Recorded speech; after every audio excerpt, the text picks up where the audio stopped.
وہ اللہ کے پاس گیا تھا، غم آنکھ کی نمی بن کر بہنے لگا، میرے سارے دکھوں کا علاج تیرے پاس ہے۔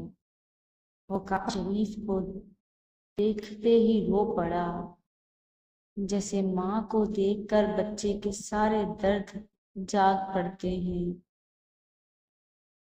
میں بیمار ہوں، میری شفا تیرے پاس ہے۔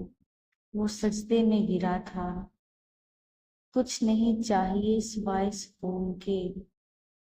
بندوں کے لیے بہترین مرہم رب کے پاس ہوتا ہے۔ تیری کائنات میں ہر چیز مجھے بے رنگ نظر آتی ہے، کسی چیز میں کشش نہیں۔ میری ذات کرچیوں میں تقسیم ہو گئی ہے۔ وہ زاروں کی تار رو رہا تھا۔ آج کوئی شکوہ نہیں، بس شکر کی توفیق دے۔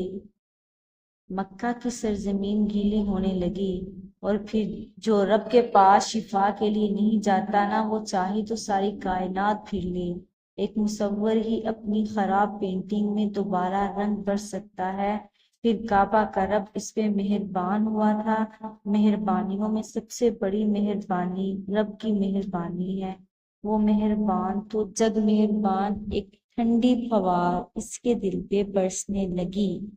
میں ایک نالائق شاگرد ہوں اور تو ایک مہربان استاد۔ تیرا دیا ہوا سبق مجھے بھول جاتا ہے، کبھی یاد نہیں رہتا۔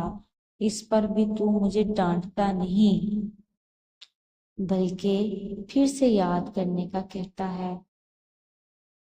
اب وہ طواف کرنے، لبیک کہنے کے لیے کھڑا ہو رہا تھا۔ لبیک کا سفر کبھی ختم نہیں ہونا چاہیے۔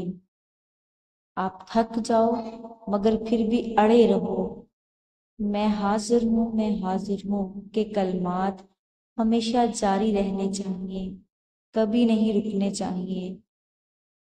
میں ایک مریض بھی ہوں، ایسا مریض جو اپنے گناہوں کی وجہ سے بیمار ہوا۔ آنسو پھر آنکھوں کو بھگونے لگے تھے۔